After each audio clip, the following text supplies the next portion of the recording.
आदाब दोस्तों, खैर मकदम है आपका न्यूज़ 18 उर्दू पर। रमज़ान के मौके पर हम आप पहुंचे हैं जामा मस्जिद। तो आप देख सकते हैं जामा मस्जिद का रमज़ान के मौके पर नज़ारा। इफ्तार का वक्त है और इफ्तार के वक्त यहाँ पर बहुत ज़्यादा तादाद में लोग पहुंच चुके हैं, इफ्तार होने का इंतज़ार कर रहे हैं। अब आप देखिए जामा मस्जिद का रमज़ान के मौके पर नज़ारा। रमज़ान के आखिरी दिन और ईद से ठीक एक रात पहले यानी कि चांद रात पर दिल्ली की जान कही जाने वाली जामा मस्जिद एक सितारे की तरह चमक उठती है। ये वो रात है जब चांद की एक झलक ईद का ऐलान करती है और यहाँ की हर गली, हर नुक्कड़ खुशी के रंगों से भर जाता है। हवा में एक मीठी सी बेचैनी है और एक प्यारा सा इंतजार है। शाम ढलते ही जामा मस्जिद के आसपास का मंजर दिल को छू लेता है।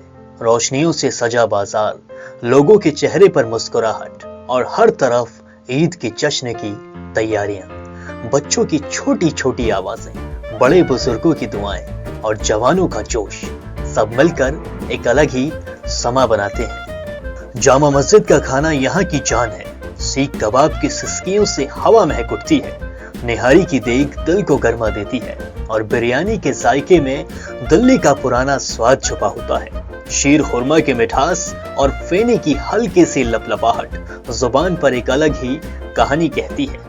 ठंडी ठंडी कुल्फी या रबड़ी फालूदा गर्मी को शांत करता है, जबकि चाट के स्टॉल पर गोलगप्पे, दही भल्ले और टिक्के की छन छन हर किसी के मुंह में पानी ला देती है।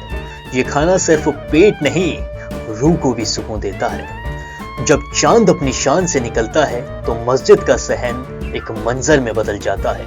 लोग सजदों में झुकते हैं, दुआओं में एक दूसरे के लिए खैर मांगते हैं और हाथों में मिठाई या खजूर थाम कर ईद की मुबारकबाद देते हैं। ये पल सिर्फ खुशी का नहीं बल्कि एक साथ होने का भी है। यहाँ कोई अजनबी नहीं, सब अपने लगते हैं। रात के साए गहरे होने के बाद भी यहाँ की रौनक ठंडी नहीं पड़ती। लोग नए जोड़े खरीदते हैं, मेहंदी लगाते हैं और खाने के स्टॉल पर रुककर दोस्तों के साथ हंसी मजाक करते हैं। जामा मस्जिद की ये चांद रात एक जश्न है, खाने का, मोहब्बत का, जिंदगी के हर लम्हे को जीने का।